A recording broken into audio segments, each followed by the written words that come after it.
साधना शिवदासानी को अक्सर केवल साधना के रूप में जाना जाता है, जो भारतीय सिनेमा की सबसे प्रतिष्ठित और प्रतिभाशाली अभिनेत्रियों में से एक थीं।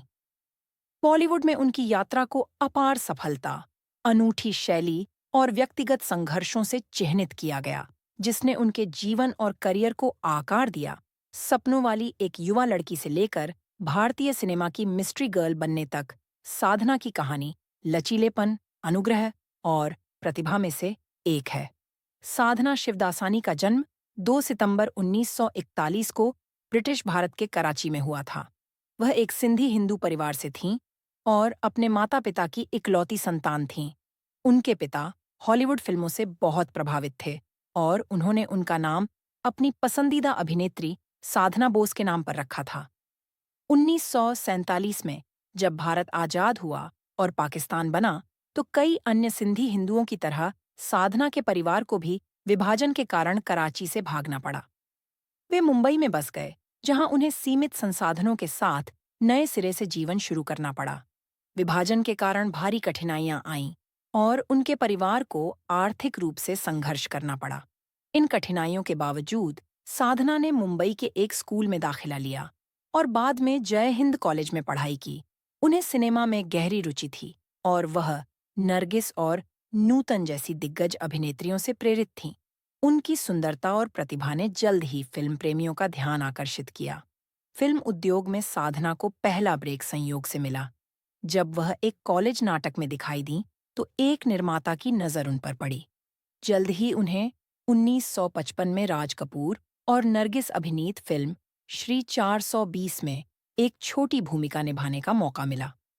वह लड़कियों के एक समूह के हिस्से के रूप में एक गीत अनुक्रम में दिखाई दीं, लेकिन उनकी उपस्थिति पर ध्यान दिया गया। सिंधी फिल्म अबाना, उनकी पहली महत्वपूर्ण भूमिका सिंधी फिल्म अबाना में थी। ये एक स्थानीय भाषा की फिल्म थी और हालांकि इससे उन्हें व्यापक पहचान नहीं मिली, लेकिन यह उद्योग में उनका पहला कदम था। पहली Hindi film love in Shimla, उनके करियर में असली मोड़ तब आया जब उन्हें जाने-माने निर्माता शशधर मुखर्जी ने अपनी फिल्म लव इन शिमला के लिए चुना। इस फिल्म का निर्देशन R.K. ने किया था। नैयर, जो बाद में साधना के पति बने, इस भूमिका के लिए साधना को एक परिवर्तन से गुजरना पड़ा। फिल्म के निर्माता उन्हें एक अनोखा रूप देना चाहते थे और तभी उन्हें उनका प्रसिद्ध साधना कट दिया गया। हॉलीवुड अभिनेत्री ऑड्रे हेपबर्न से प्रेरित एक हेयर स्टाइल। ये हेयर स्टाइल भारत में एक सनसनी बन गई और व्यापक रूप से लोकप्रिय हुई युवा महिलाओं द्वारा नकल की गई। लव इन शिमला जबरदस्त हिट रही, जिससे साधना रातों रात स्टार बन गईं। लव इन शिमला की सफलता के बाद साधना के पास फिल्मों के प्रस्तावों की बाढ़ आ गई। उन्होंने 1960 और 1970 के दशक की कुछ सबसे बड़ी हिट फिल्मों में अभिनय किया। परख, बिमल रॉय द्वारा निर्देशित, यह एक समीक्षकों द्वारा प्रशंसित फिल्म थी, जिसमें साधना ने एक साधारण गांव की लड़की की भूमिका निभाई। इसने गंभीर भूमिकाओं में अभिनय करने की उनकी क्षमता का प्रदर्शन किया। हम दोनों, देव आनंद के साथ एक प्रमुख हिट, जिसमें उन्होंने एक आधुनिक और पारंपरिक महिला दोनों की दोहरी भूमिका निभाई। असली नकली, देव आनंद अभिनीत इस फिल्म ने उनकी छवि एक सुंदर और आकर्षक अभिनेत्री के रूप में स्थापित की। मेरे महबूब उनके करियर को परिभाषित करने वाली फिल्मों में से एक। इसमें उन्हें एक पारंपरिक मुस्लिम लड़की की भूमिका में दिखाया गया, जो उन्हें सुंदरता और अनुग्रह का प्रतीक बनाती है। वो कौन थी? मनोज कुमार के साथ इस सस्पेंस थ्रिलर ने उन्हें बॉलीवुड की मिस्ट्री गर्ल के रूप में स्थापित किया। भूतिया गाने, लग जा गले और नैना बरसे आज भी क्लासिक हैं। राजकुमार शम्मी कपूर के साथ एक बड़ी व्यावसायिक सफलता। आरजू राजेंद्र कुमार के साथ एक रोमांटिक ब्लॉकबस्टर जो जबरदस्त हिट हुई। वक्त, बॉलीवुड की एक ऐतिहासिक फिल्म जिसमें कई कलाकार शामिल थे। साधना ने सुनील दत्त की प्रेमिका की भूमिका निभाई और उनकी स्टाइलिश उपस्थिति ने फैशन ट्रेंड स्थापित किया। मेरा साया रात खोसला के साथ एक और सस्पेंस थ्रिलर, जिसमें उन्होंने दोहरी भूमिका निभाई।